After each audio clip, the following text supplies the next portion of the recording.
Bismillahirrahmanirrahim. Assalamualaikum warahmatullahi wabarakatuh. Perkenalkan, saya Nur Izzah Rahman dari kelompok 13 dan dua rekan saya ialah Putri Lydia dan Nur Isla Aulia. Puji syukur atas kehadirat Allah Subhanahu wa taala atas rahmat dan kurnia-Nya sehingga kami dapat menyelesaikan tugas video yang berjudul Aplikasi Ilmu Jiwa dalam Kehidupan Sehari-hari. Nah, melalui tugas video ini, kami ingin memperdalam mengenai pentingnya ilmu jiwa atau psikologi dalam membentuk kepribadian, hubungan sosial, serta kesejahteraan mental manusia. Kami juga mengucapkan terima kasih kepada Ibu Dr. Musdalifah SPSI MPD selaku dosen pengampu, serta semua pihak yang telah membantu proses penyusunan video ini. Baik, untuk materi selanjutnya akan disampaikan oleh rekan saya. Kepada Nur Isla, saya persilahkan. Rumusan masalah. Makalah ini membahas beberapa rumusan masalah utama. Pertama, bagaimana penerapan ilmu jiwa dalam bidang pendidikan, pekerjaan, keluarga, dan media. Kedua, bagaimana peran ilmu jiwa dalam proses pengambilan keputusan. Ketiga, bagaimana ilmu jiwa membantu menjaga keseimbangan hidup dan kesehatan mental. Dan keempat, apa saja tantangan serta peluang penerapan ilmu jiwa di masa depan. Tujuan dan manfaat. Tujuan dari kajian ini adalah untuk memahami penerapan ilmu jiwa dalam berbagai aspek kehidupan dan pengetahuan. Bagaimana psikologi membantu individu membuat keputusan yang tepat serta menjaga keseimbangan hidup. Adapun manfaatnya yaitu membantu individu memahami diri sendiri, meningkatkan hubungan sosial yang harmonis, serta menumbuhkan produktivitas dan komunikasi yang efektif, baik di dalam pendidikan maupun kerja. Assalamualaikum warahmatullahi wabarakatuh. Perkenalkan, nama saya Putri Lydia Lestari dengan NIM 105281102325. Pada bagian ini, saya akan menjelaskan ilmu jiwa dalam pendidikan. Ilmu jiwa membantu guru memahami bagaimana siswa belajar dan termotivasi. Ada dua teori penting yang sering digunakan, yaitu teori Maslow dan Bandura. Pertama, menurut teori Maslow, siswa harus merasa aman dan nyaman dulu sebelum bisa fokus belajar. Contohnya, siswa yang lapar atau takut dimarahi tentu sulit konsentrasi. Jadi, guru perlu menciptakan suasana kelas yang mendukung. Kedua, ada teori Bandura menjelaskan bahwa siswa belajar dengan meniru perilaku orang lain.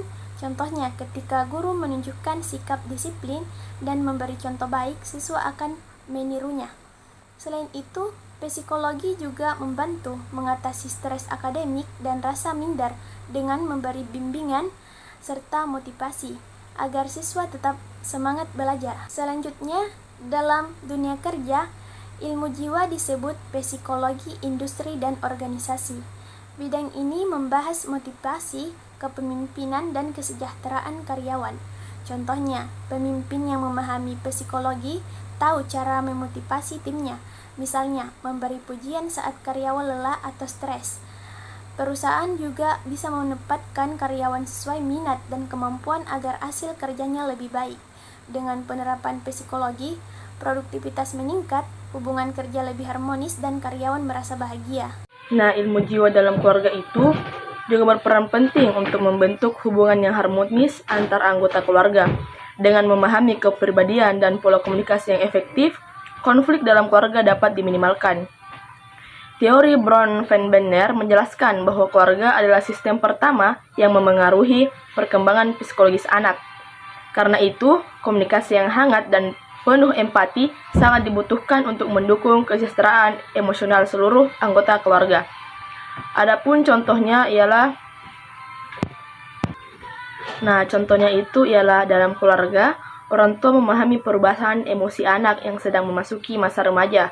Oleh karena itu, mereka memilih berkomunikasi dengan cara yang lembut dan terbuka agar tercipta hubungan yang harmonis. Nah, ilmu jiwa dalam media. Di era digital saat ini, media memiliki pengaruh besar terhadap cara berpikir dan berperilaku masyarakat. Psikologi media meneliti bagaimana pesan yang disampaikan media memengaruhi emosi dan tindakan seseorang. Kita perlu menyadari dampak positif seperti penyebaran informasi dan edukasi namun juga harus waspada terhadap dampak negatif seperti kecanduan gawai dan cyberbullying. Oleh karena itu, penting bagi kita untuk bersikap bijak dan kritis dalam menggunakan media sosial. Nah, adapun contohnya ialah dalam dunia media, sebuah iklan menampilkan tokoh yang tampak bahagia dan sukses setelah menggunakan produk tertentu. Hal ini dilakukan untuk menarik perhatian dan memengaruhi emosi penonton. Baik, saya Nur Isla Aulia, saya pemateri kedua. Saya akan membacakan peran dalam pengambilan keputusan. Peran dalam pengambilan keputusan. Ilmu jiwa juga berperan dalam membantu individu mengambil keputusan yang lebih rasional dan etis. Menurut Kahneman dan Tversky, manusia seringkali menggunakan jalan pintas berpikir atau heuristik yang bisa menimbulkan bias dan kesalah penilaian. Dengan melatih kesadaran diri atau self awareness, kita dapat memahami pengaruh emosi dan membuat keputusan yang lebih objektif dalam kehidupan sehari-hari. Contohnya, dalam kehidupan sehari-hari, seseorang sedang berbelanja dan melihat dua produk dengan harga berbeda. Karena terburu-buru, ia langsung memilih yang lebih mahal dengan anggapan yang mahal pasti lebih bagus. Dengan kesadaran diri, self-awareness, dan pemahaman psikologis keputusan, orang tersebut belajar menahan diri membandingkan kualitas dan kebutuhan terlebih dahulu, sehingga keputusannya menjadi lebih rasional dan efisien. Contoh kedua, dalam dunia kerja, seorang manajer hendak merekrut karyawan baru, ia cenderung memilih pelamar yang memiliki latar belakang universitas ternama tanpa menilai kemampuan sebenarnya. Ini adalah bias kognitif.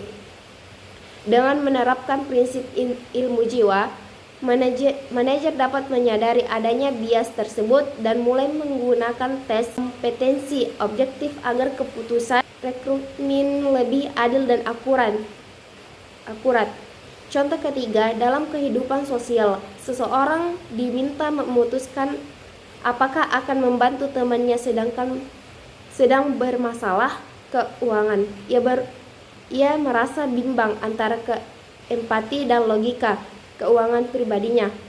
Dengan memahami pengaruh emosi terhadap keputusan, ia dapat menimbang secara seimbang antara nilai kemanusiaan dan kemampuan pribadi. Pada bagian ini, saya akan membahas keseimbangan hidup dan kesehatan mental.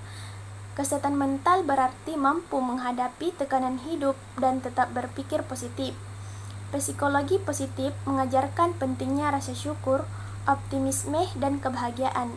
Contohnya, melatih rasa syukur dengan menulis hal-hal baik setiap hari, beristirahat cukup, dan berbagi cerita dengan teman untuk mengurangi stres. Dengan menjaga keseimbangan fisik dan mental, hidup jadi lebih tenang, bahagia, dan produktif.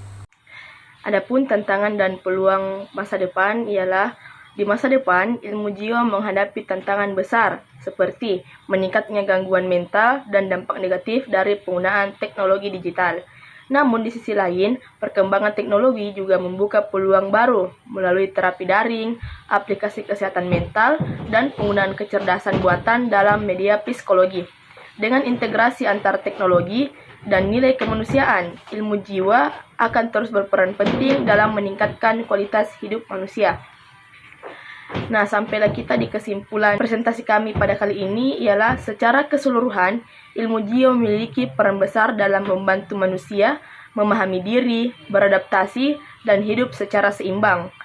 Melalui penerapan psikologi dalam pendidikan, pekerjaan, keluarga, dan media, kita dapat mengambil keputusan yang bijak, menjaga kesehatan mental, serta menghadapi tantangan kehidupan modern dengan cara yang positif.